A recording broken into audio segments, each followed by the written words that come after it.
Share screen. Uh-oh. Share screen. There will be, I think some of you who are in my other session will have gotten a part of this lesson before, but I think it's one that's worth repeating, and some of it might be new. So go from there. Okay, so what we're gonna do today, so we started talking about narrative arc and kind of like the beginning of our story and what's it about, what are our themes, what's an inciting incident. And today I want to talk a little bit more about ways to continue to generate the material that's going to go into your story. We're still going to be in kind of loosey-goosey mode, and next week I'm going to put the harder structure on it. So next week we'll really talk about what story arc looks like and all of that. So today I have a lot of quotes.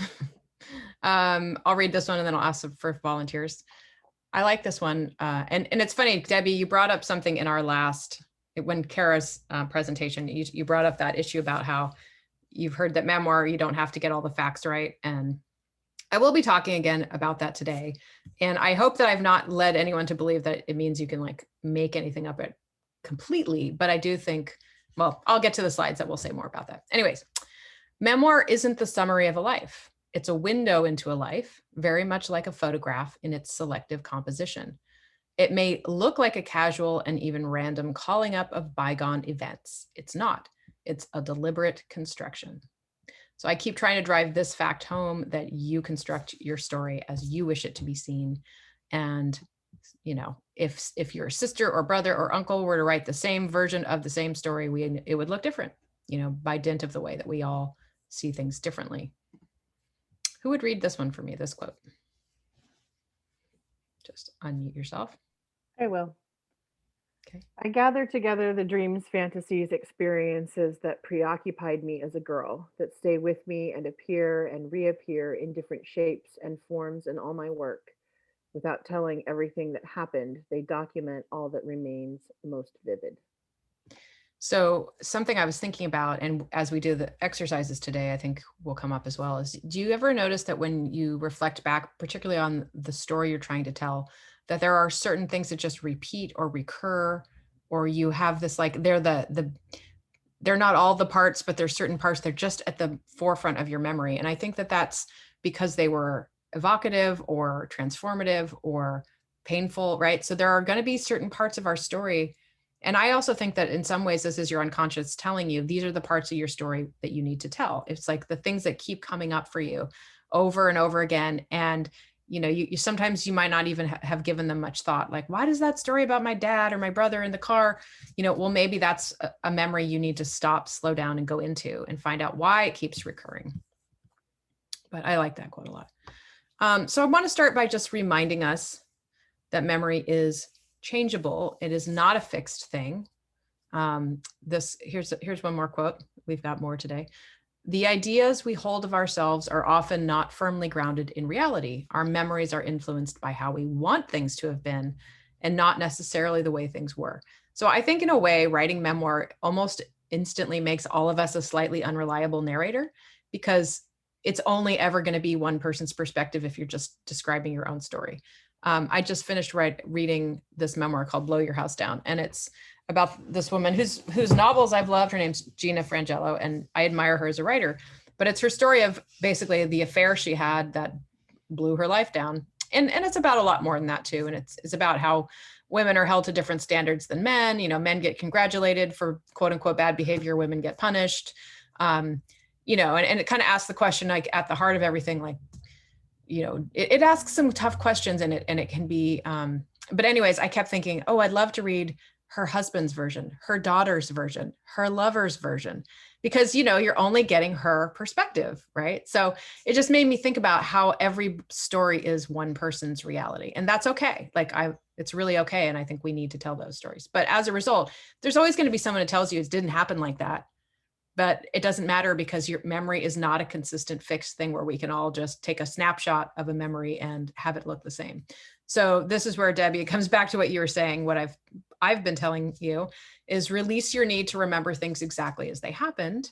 Obviously, memory, not only does memory change from person to person, but if you were to write about the same scenario, let's say from your childhood, at the age of 15, at the age of 30, at the age of 45, at the age of 70, your recollections of it are going to change just with time. And I've noticed this a lot where I have these really, really strong memories.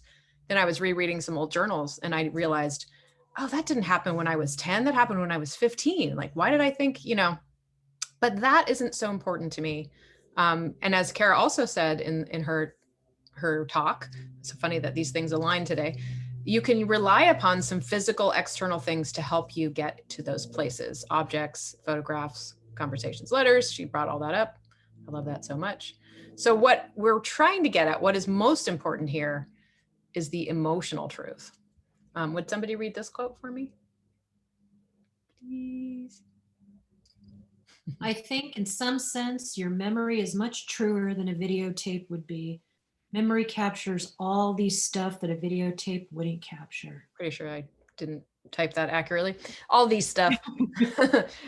So what I think that she is talking about here, what Mary Karr is talking about, is this thing called emotional truth, which is your emotional experience. What did you feel at the time? What was your reaction? What was going on inside of you? That's why memories are different from person to person, because while you might have witnessed the same thing happening, how you felt about it, what meaning you made about it, what thought processes you went through were not the same and can't be the same because you're all different people, right? But what you can look for, and sometimes it might even be helpful if you're writing a memory where you're not sure you have all the facts right, is try to just write from that truth. What did I feel? What meaning did I make of it? When I look back on that, what do I know today that I didn't know then? That creates this emotional truth, and that is very important. And then you can go back and start trying to work in details like what I loved about when Gail Brandeis came to talk to us is she said, I think it was her, or maybe it was actually another author. They were saying, when I recreate conversations that happen with people in my family, I know I didn't get all of the details exactly right. So I would think about, how do they speak? Do I get the right general cadence and syntax down? Do I, the way that they say things, the way they think? Because if you really think about it, like how people close to you talk, think, and behave. So, in fact, I wrote a very autobiographical novel that starred like 10 characters from my real life. They were amalgams. And I showed it to someone who knew most of those people and they could pick them out, even though they were named different names and had different contexts, because I was just recreating people I knew in my real life. And so, yeah, that one will stay in the drawer. But at any rate, you know what I'm saying? They're in you. You know how to do that, how to capture that. So you can do all of that sort of quote unquote fact checking later, but try to let yourself right from the place of emotional truth. And if it's true for you, then you can make the facts that you need work around it later. And nobody can argue with your experience. Like they can argue that so-and-so wasn't at that place at that time on that day, but they can't argue with how you felt about what somebody said or did. Okay. So that's important to capture. All right, so we're going to start the writing process with this. And I'm going to use myself and my own experiences as an example because it's easier than looking stuff up. We're going to start with like a memory list dump.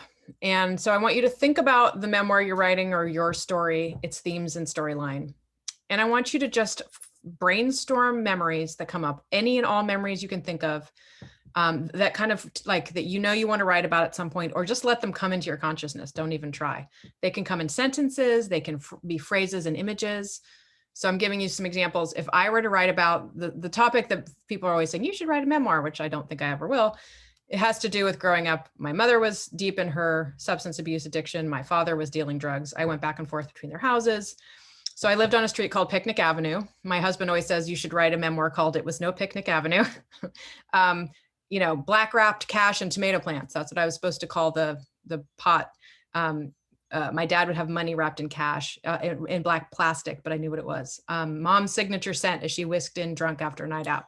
The day I got the phone call from the treatment center that mom was there for a month and I'd be staying with my dad.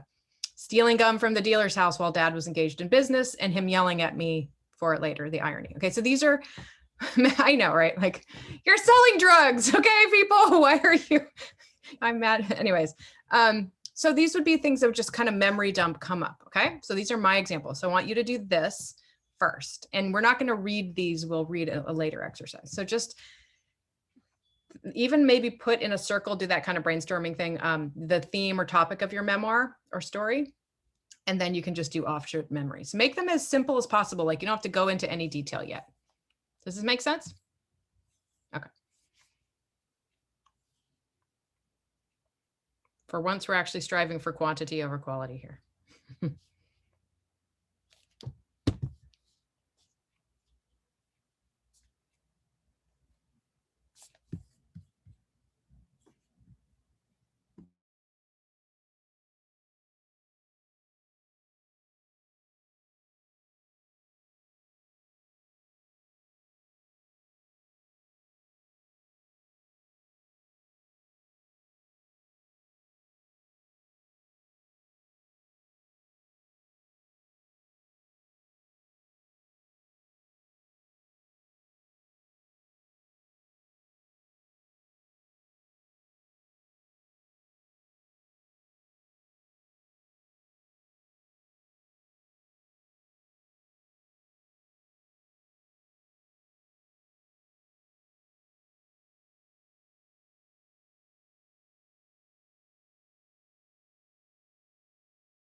That was the timer, but it was very mild.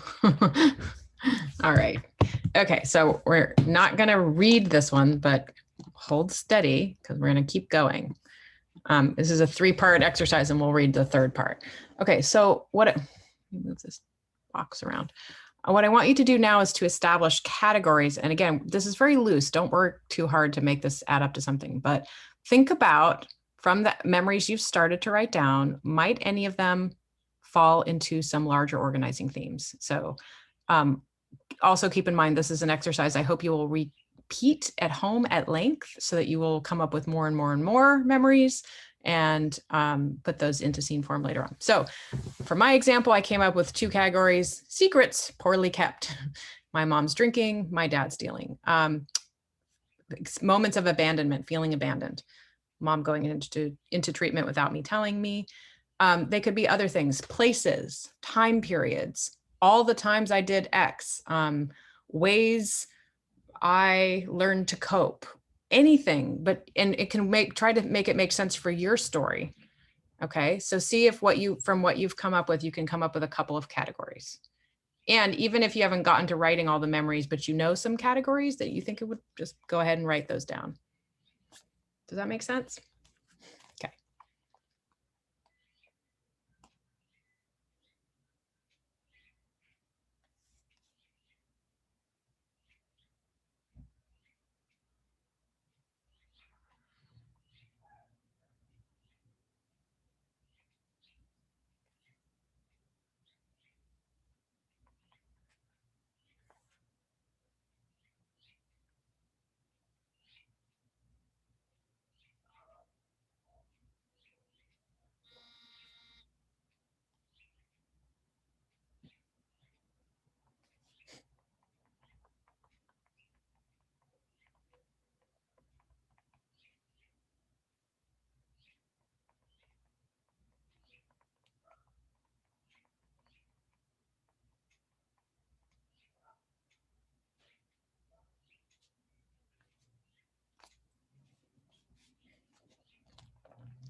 Give yourself another 30 seconds to kind of get where you're going.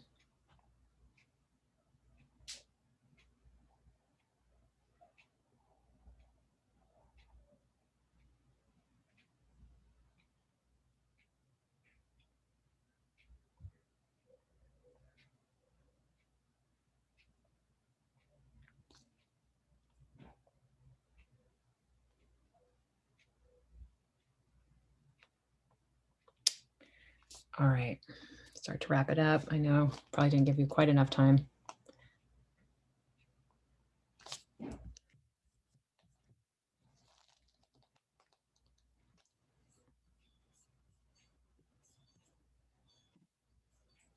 Okay, last piece of the puzzle. I want you, oh, interesting. Oh, I forgot about this slide. This isn't the next writing exercise. So there's one more slide. What I want you to start thinking about is if you were to put these in a framework, beginning, middle, and end, where might these categories and or these memories go? So just think about that for a second. You don't have to do anything with it today. Next week, we'll try to do a little bit more, but what I want you to start thinking about is the overall structure of your story. What goes where? And some of it you may have already written and some of it you may discover you still have yet to write. But what we're going to do now is we're going to pick one. So I want you to go through your memory list and I want you to pick one memory that stands out to you and asks to be written in a scene. And that's the last writing exercise we're going to do. And we will read those out loud. So pick it, write it. I'll give you about 7 minutes for this one.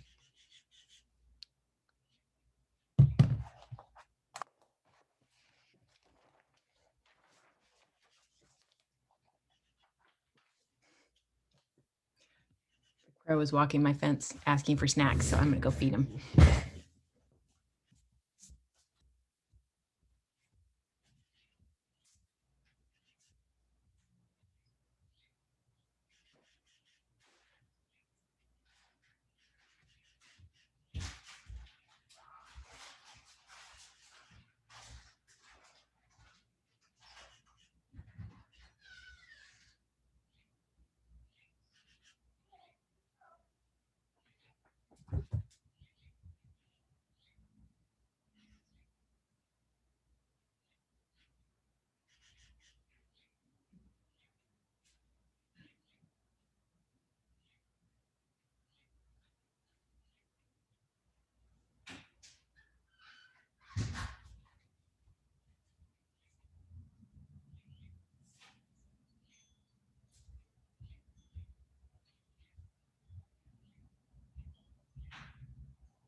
About 30 seconds.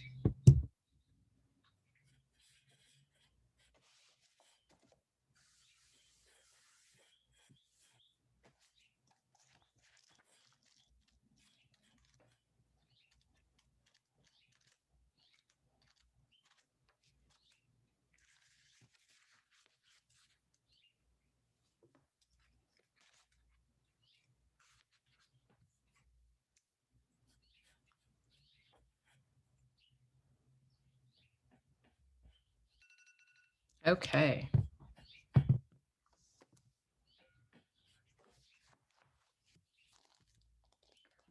Wrap her up. I just noticed that Leah is here. Hi, Leah. I don't know if you can hear me.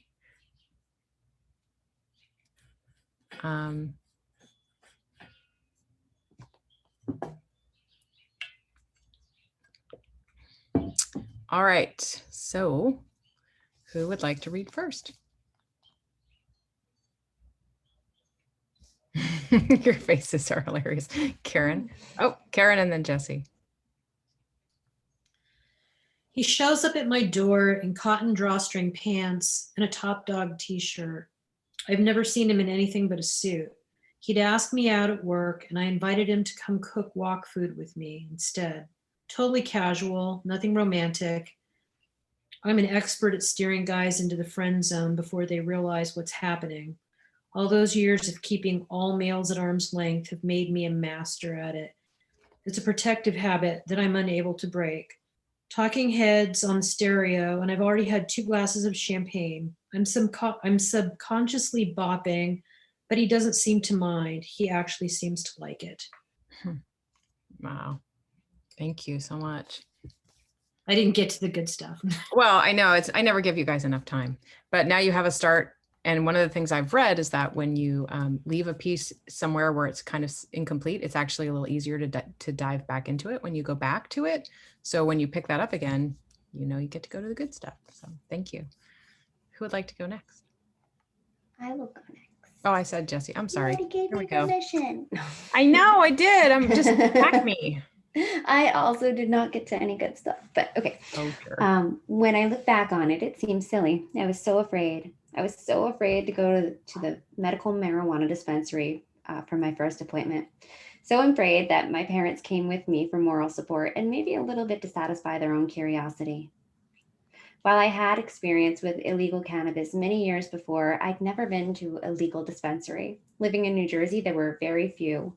At the time, there were also a very limited number of patients who had access. I was one of only 15,000 in the state to have a medical card. I'd envisioned dark windows in a seedy room in a strip mall with faceless pushers behind a bar. What I encountered was exceedingly different. The first thing that hit me when I walked in was the deep, skunky scent of cannabis that permeated the building. It's a smell that I've now come to love and even crave, but at the time, the scent brought back inklings of angst and an irrational, deep-rooted fear. The waiting area was airy and bright with an urban chic design. The receptionist smiled broadly and welcomed me eagerly. She took my card and assured me that the counselor would be right with me. I sat with my parents briefly in the waiting area as we watched one by one the customers disappearing behind a locked door. Oh, I love it. I'm intrigued. I think it's great because for people who will be in your narrator's position where she was at the beginning, they'll have all those same beliefs, and so it's it'll be a good, what's the word I'm looking for? Entry. All right, who would like to go next? All right. Since you're making that face, Natani, would you like to go next? Sure. When the county I tried to make it in scene, I just haven't gotten there yet. Fine. When the county worker comes for her visits, they always feel intrusive. It never feels like the county worker is there for anything other than finding fault, as though we are the ones who have had our children taken away and not the ones who are caring for the children who have been removed from parents who needed support, but they didn't get it. Mm. When our foster agency worker comes for visits, we talk about how we are bonding as a family, how bonded the child is, what music we're listening to, what foods we are eating. what our day-to-day adventures look like, how the child is adjusting. Karen and Sari are both in our home for a visit. Sari comes weekly and Karen comes monthly. Sari is always immediately on the floor playing with Bree. She is engaged and smiling, and Bree often claims her lap before she's even settled on the floor. Sari responds to her toddlerese and both tries to understand her and have a cave baby to grown human conversation with her. Karen's approach to visits are listing the things that have happened in court, the things Biomom was supposed to do and hasn't, how she predicted Biomom would fail, and how she wishes the courts wouldn't take so long to terminate parental rights. The mood shifts so dramatically during these visits that Bree is often more upset and scattered than her normally scattered 3-year-old self. Wow, that's a lot that you got out in 6 or 7 minutes. I'm impressed. I guess that font was already opened earlier, huh? It's the phone typing. Oh, you can type faster on the phone? Yeah, my thumbs are quick. Impressive. I love it. All right, who would like to go next? How about Debbie? Pickles, sit down. Was that a yes, Debbie? Yeah. Oh, okay. I wasn't sure. Okay. When I decided to apply to the Academy for Jewish Religion, AJR, I had high expectations.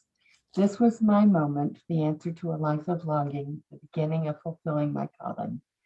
I told only my husband and immediate family that I was applying. It was the beginning of August, so I assumed I would have to wait until the following academic year. But Rabbi Mel, the dean, asked me to fill out my forms and fly to Los Angeles for interviews as soon as I could. Gathering my school records would be the most difficult.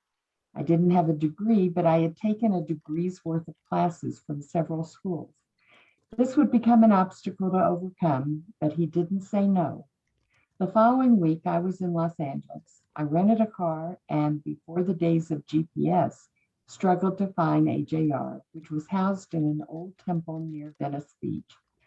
My interview would include a visit to a psychologist scheduled for later that day, following an interview with the committee, capital T, capital C. I don't remember any of the questions. I remember that the assistant dean and member of the admissions committee knew and liked the newspaper for Jewish children that I published. I was relieved that she thought it was wonderful. That's really all I got. I need to give you guys 15 minutes.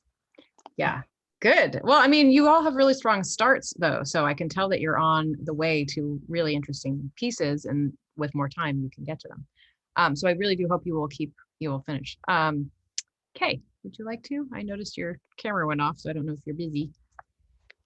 Okay, just give me a sec.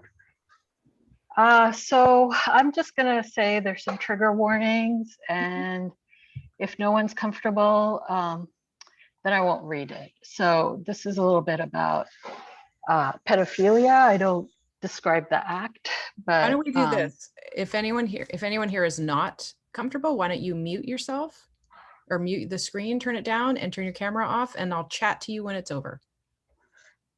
Okay. All right. So I feel like I'm always writing about heavy topics. I wish I could be lighter. I'm sorry. I apologize. But, you are where you are. Don't apologize. Yeah. I can write lightly, just so everyone knows. I just don't do it. So anyway, okay, where is it? Okay, so I walked out waving bye to the Swami. The Swami is a religious leader. I looked down and I saw Uncle waiting on the bottom of the stairs. I have to preface all this. Uncle is the person who runs a Saturday, Sunday kind of school, religious school. And he is the teacher, but we call him Uncle because in India, you call everybody Uncle and Auntie. So anyway, I needed to preface that. I looked down and I saw Uncle waiting at the bottom of the stairs. He saw me waving bye to the Swami. I got to the bottom of the stairs and he was stood to the right of me as I faced the street.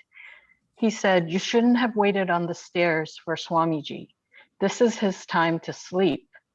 I said, "I didn't wait on the stairs. Swamiji was not sleeping." This was his reply: "You should not have waited on the stairs for Swamiji."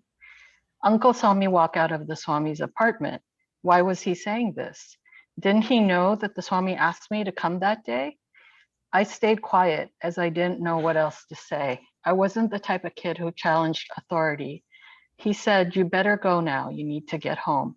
Something in me knew right then that I couldn't speak of this.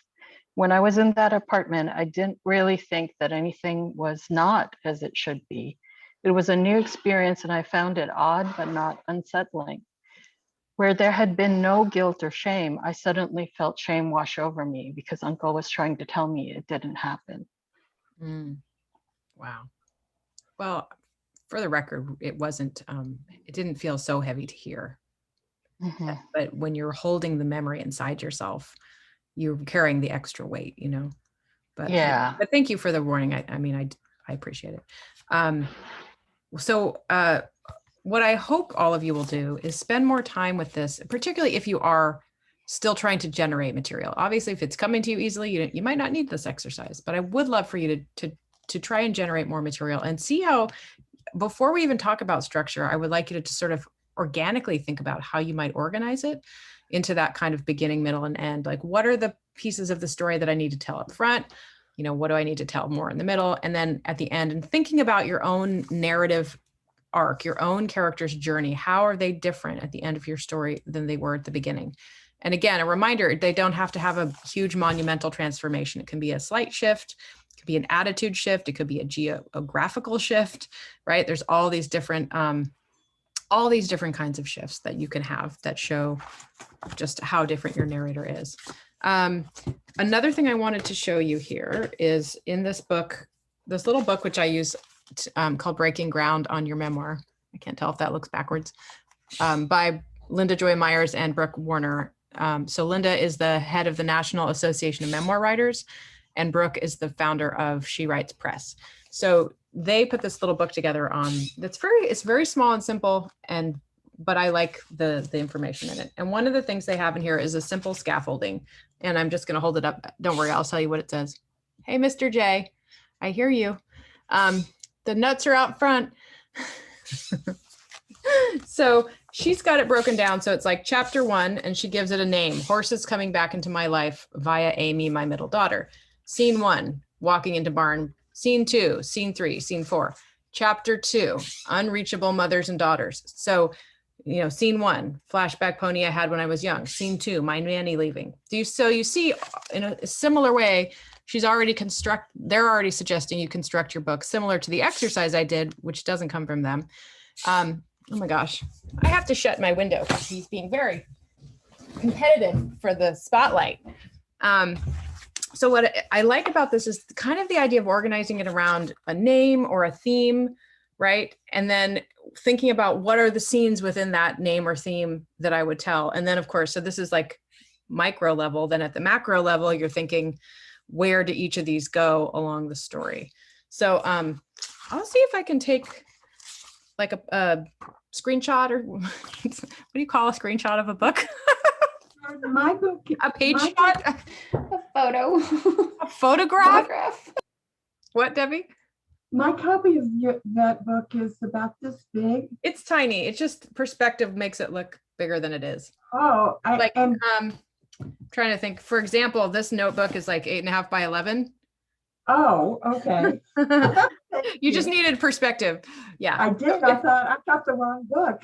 I also have a small head, so up next to my head, it doesn't tell you anything, but Thank it's very small. So I really like this format, and so that you start thinking, another thing to start thinking about is about how many chapters might my book contain. So if you think about a book as being, let's say, between 250 and 300 pages, maybe less, maybe more, then you can think about breaking. So start there. Okay, if it's going to be 300 pages, then I'm going to break that into 3 parts, 100 pages each. Might be a little bit less in some parts and more in another. I find the beginning tends to be shorter than you think it will be. Middle tends to be bigger. So beginning and end can be smaller. Middle is the biggest part. And then, so break it down. Okay, I think I'm going to have 300 pages, and I'm probably going to have about 20 pages. I just want you to start thinking about, even though this sounds like math, thinking about how much is going to go where, because then that will also help you figure out where to put things, even though I hate the math part. And I will send a snapshot of one of these pages so that you can just kind of visualize it and then see if it might help you to start constructing your own story arc, which we will talk about in earnest next week. I have some nice graphics that show what a story arc looks like and things like that. But, I know it's been a long, slow journey to get all the way up to structure, but I feel like there's a lot of back information we had to kind of gather first, so that by the time you actually start thinking about the structure, you know where you're going. Debbie, you had questions earlier that I didn't. And it fits with what you're talking about, so thank Okay, you. perfect. I don't want to write an autobiography, but the class that the guest Kara before led me to be thinking about how my ancestors really contribute to who I am.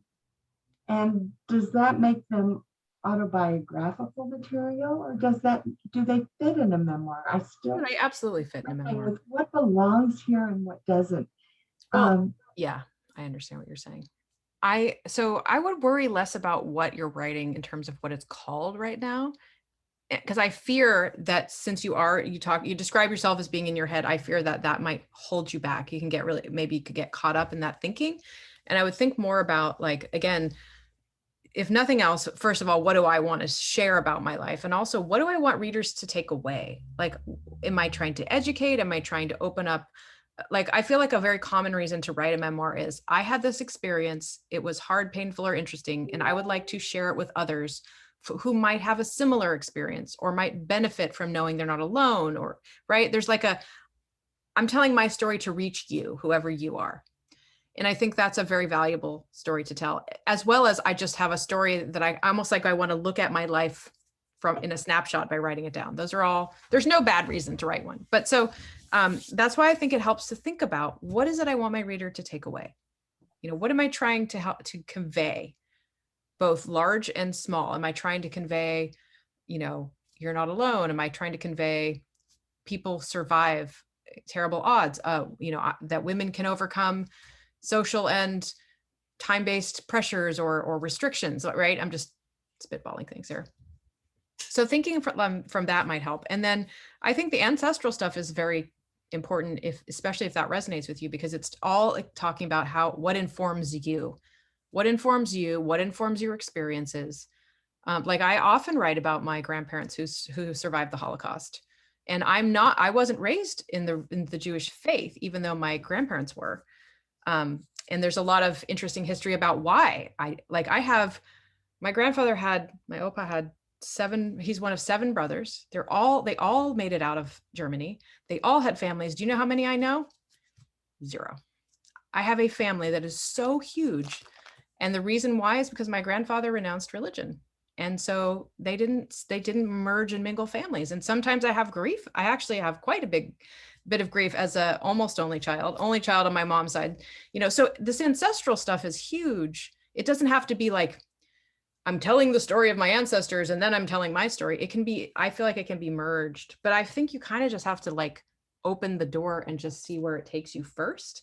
And then if you're like, okay, I've tapped something that I know is part of my story, then I can start weaving it in. But I kind of feel like you might just have to let yourself write and like not let it have a place and a purpose and a function. Just like tell some of these stories, get them off your heart, and then start to say, okay, now I have these pieces, I need to make this mosaic work together. And that's, I know that's hard because it's like we want it to be making meaning from the beginning and we want it to have shape. But I don't think that some of this writing. No, it's less hard because you freed me to not be thinking of, I'm a rule follower. Yes, I sense that, and I am too. Absolutely. I want you to like let go of the rules and stop worrying what to call it. And, all the stuff you're learning, just keep it back here for some time later. You might have to write versions of your stories to find the ones you're going to share. Like, I feel like there's the story you tell yourself, and then there's the story you share with others that you craft and curate, which all these quotes, right? That when you craft the little windows you reveal, you can only get to those by opening up to yourself. And it's funny how much we hide from ourselves, or not hide, but until we sit down and deeply write it, sometimes we don't even know it until Like I'm constantly shocked by what's inside my own head. Like I didn't know that was there, or hard, or even I have to say, like I consider myself a pretty non-esoteric person in a lot of ways. And yet when like Kara was talking and doing her like, I'm Kara, daughter of so-and-so, daughters, I got freaking chills. I felt like all those women walk into the room. And so I think there's a lot of power in the cellular, genetic, and spiritual of our ancestors. I do believe in that. And so like, let that come through you. Go outside your comfort zone. Just like invite them in for a conversation, see what they have to tell you. Yeah. I would love that. Sorry, I kind of felt like I got on a little Oh, thank you. pulpit there, but yeah. So since we don't have a critique today, is there anything up from the discussion today or any questions that, you know, just in general that have been bubbling in you over the course of this class so far? Yeah, Karen. How long is this class? Jeez, get a break. Let me see. No, I We have 2 more thought it weeks. was- Okay, It thank does you. start to feel endless, doesn't it? No, not even. How many more Actually- weeks? No, I'm sorry. Next week is our last week. Really? Am I wrong? I think so. I only see Suman down and then nothing May else. 5th. May 5th, I have on my calendar. Yeah, that's our last class. I can't believe it. Wow. That went faster than I thought. I know. And Yeah, then that we flew can, by. it's I do have a material enough for a second session of this fundamentals. So we can talk about how many of you want to do a second fundamentals class, and or what I have is a class at 1 o'clock, which is for ongoing members, and that class can go up to 10. So right now we're only 6, but that session doesn't end until the 19th of May. So there's some possibilities here. I would love to do one more session of the fundamentals because I have more. So anyone who wants to continue, maybe just let me know by email or whatnot. And if we have enough, we'll just continue. But we can talk about the start date. So what's going to happen here is that we're going to run into summer. And I won't be taking a lot of time off, but I like to take time off because my son is out of school. So I'm probably going to take June off regardless, and then reconvene in July, early July, if we do decide to go again. Okay. It works. So let's set our goals. What in my other notebook? I have too many notebooks. You guys have to see the cutest thing I ordered. It's a pen or an Oh, those are Post-it cute. notes, but you could put your pens in there. I bought some for friends. We did a little writing retreat, and then I was like, well, I need one too. I'm ridiculous. I know. I love it. Okay. I also love your earrings with that top. Yeah, and what's great is they Love it. came as separate. Like a friend gave me these, and I bought this, and then I was like, oh, they match. They're amazing, yeah. I know. I'm a big fan. I'm a big fan of the big earrings. Oh, I should have worn those earrings that I bought from Modern Clan, Natani. Gosh, her stuff is so beautiful. Isn't it great? And she she's so She sends me talented. this note. She's like, I'm so sorry it took me so long. I was making them. I'm like, it took you I 2 know. weeks. What are I you know. talking about? It would take me a month to make one earring. Okay. Goals. Hour, stories. Never remember which session. I need to give them almost like different names because I confuse the hell out of myself. All right. Karen, what is your goal for next week? My goal is to take what we did this time and do the math, like what you were talking about a little bit, and maybe try to give some structure, and then also dive back in and go to hard places and try to do some more of that. And I wanted to show everybody, Oh, Um, yay. I'm in this book. It's Congratulations. it's an anthology, and it's a guide to writing. It's with a group of people that I write with here in Petaluma, and I'm very excited. That's so great. Congratulations. Is that one of Thank you. Marlene's books? Yeah. Awesome. Yes, Love her. it's Musing and Ravings from a Pandemic Year. Oh, I love it. I got to get a copy. Thank you. Good. All right, Jessie. Oh, well, I still have this torturous thing to finish. I want to make a suggestion. Can you give yourself a goal that is fun as well? A small, very tiny one. Well, I mean, like what? What's fun about a book proposal? What's fun? I do have to rewrite my overview too, but I mean, that's more fun than the comp titles, but What that's, part of the process do you enjoy working on? I mean, I enjoy like the actual writing parts, So could you start another? but I do really need to get it done. Okay. Well, you can be miserable. It's fine. No, I'm just kidding. No, I'm teasing Thanks, you. Please, Jordan. please don't hear. I'm such a brat. Just hear my voice in your head saying that if you can give yourself some slack to write something fun. Sometimes like I'm working on going a to. chapter feels good, even if it's just like a Yeah. paragraph. But I have faith in you to get that done. Yeah. And I do that. And I'm also doing like your 50 words a day Oh, for fiction stuff that I'm working on, but I don't really take that seriously. Like this is what I have to get this book proposal done. Like Okay. So it's still the comp titles part and then your the overview. comp titles, and then I have to rewrite my overview. Okay. Good. Okay. Well, I'm still trying to mix genres. So I'm taking some of the academic writing I've done in the past and kind of putting my own story into it, because I realized that all of that academic writing was actually autobiographical. I was writing about myself without ever mentioning myself. It was just kind of, I wrote about religious schools, I wrote about this, that, and I did not ever mention the story that I just read. Right. And I was beating around the bush trying to understand it. So I think I want to go back and take some of that academic writing, but this time like really tell my story in it. I like that. And I'm finding that like finally having the courage to do that and not worry what people think feels really good. Oh, So good. yeah. I love hearing that. Good. Well, good Yeah. luck. That's a great intention. Yeah. All right. Mhm. Tani. I have to finish this essay. That's all I'm doing for the rest. Finish the money essay. Yep. All right. That sounds good. All right, Debbie. I'm going to just write. Good. All right. I'm empowering you. I'm sending you waves of freedom. Free yourself. I'm just going to see what what down happens. and- Yes. Debbie, there are no rules in art. Art Yes. has 0 rules. So just, I agree.